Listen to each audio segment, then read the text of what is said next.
Roaring star ಶ್ರೀಮುರಳಿಯವರ ಮುಂದಿನ ಚಿತ್ರ ರಥಾವರ. ಉಗ್ರಂ ಅಂತ ಒಂದು ಸೂಪರ್ ಹಿಟ್ ಫಿಲ್ಮ್ ಕೊಟ್ಟ ಮೇಲೆ ಶ್ರೀಮುರಳಿಯವರು ತುಂಬಾ ಯೋಚನೆ ಮಾಡಿ ಸೈನ್ ಮಾಡಿರುವಂಥ ಚಿತ್ರ ಇದು. ಸೊ ಇದೂ ಒಂದು ಭೂಗತ ಲೋಕದ ಬಗ್ಗೆ ಫಿಲಮು ಅಂತ ಮೇಲ್ನೋಟಕ್ಕೆ ಕಾಣಿಸುತ್ತೆ. ಸೊ ಆಡಿಯನ್ಸ್ಗೆ ಸಿಕ್ಕಾಪಟ್ಟೆ ಎಕ್ಸ್ಪೆಕ್ಟೇಷನ್ಸ್ ಇದೆ ಶ್ರೀಮುರಳಿಯವ್ರ ಮೇಲೆ. ಉಗ್ರಂ ನಂತರ ಈ ಫಿಲಮ್ ಬರ್ತಿದೆ, ತುಂಬ ಗ್ಯಾಪ್ ತೊಗೊಂಡು ಫಿಲಮ್ ಸೈನ್ ಮಾಡಿರುವಂಥ ಫಿಲಮ್ ಹಾಗೆ ಹೇಳಿದಾಗೆ. ಸೊ ಈ ಚಿತ್ರದ ಟೀಸರ್ನ ಇತ್ತೀಚೆಗಷ್ಟೇ ರಿಲೀಸ್ ಮಾಡಿದ್ದಾರೆ ಟೀಮ್ ಅವರು. ಟೀಸರ್ ಬರೀ ಒಂದು ನಿಮಿಷದಿದೆ, ಬಟ್ ಸಿಕ್ಕಾಪಟ್ಟೆ ಇಂಟೆನ್ಸ್ ಆಗಿದೆ. DOP ಭುವನ್ಗೌಡ ಸಿಕ್ಕಾಪಟ್ಟೆ ಚೆನ್ನಾಗಿ ಕೆಲಸ ಮಾಡಿದ್ದಾರೆ ಅಂತ ಗೊತ್ತಾಗುತ್ತೆ. ಕೇಸ್ ಮಾಡೋದು ದೊಡ್ಡ ವಿಷಯನೇ ಅಲ್ಲ, ಮಾಡಿದ್ರೆ ಇಂಥ ಕೇಸು ಇದೆಯಾ ಅಂತ ಲಾಯರ್ಗಳು ತಡ್ಕಾಡಬೇಕು, ಪೊಲೀಸ್ನವರು ಹುಡ್ಕಾಡಬೇಕು. ಈ ಚಿತ್ರನ ಡೈರೆಕ್ಟ್ ಮಾಡ್ತಿರೋರು ಚಂದ್ರಶೇಖರ್ ಬಂಡಿಯಪ್ಪ, ಹಾಗೂ ಮ್ಯೂಸಿಕ್ ಬಂದು ಧರ್ಮ ವಿಶ್ವ ಅವರಿಂದ. ಶ್ರೀಮುರಳಿ ಅವ್ರಿಗೆ ಹೀರೋಯಿನ್ ಆಗಿ ರಚಿತಾರಾಮ್ ಅವರು ಈ ಚಿತ್ರದಲ್ಲಿ ಕಾಣಿಸ್ಕೊತಾರೆ.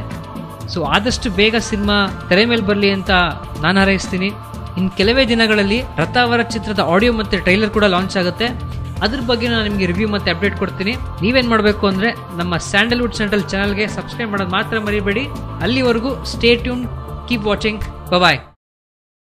ನಮಸ್ಕಾರ, ನಿಮ್ಮ ಉಪೇಂದ್ರ ಮಾತಾಡ್ತಿದ್ದೀನಿ. ಹಾಯ್ ಗಾಯ್ಸ್, ನಾನು ನಿಮ್ಮ ರಾಗಿಣಿ ದ್ವಿವೇದಿ. ಹಾಯ್ ನಮಸ್ಕಾರ, ನಾನು ನಿಮ್ಮ ದಿಗಂತ್ ಮಾತಾಡ್ತಾ ಇದ್ದೀನಿ. Sandalwood Central exclusive YouTube channel. Please subscribe to Sandalwood central.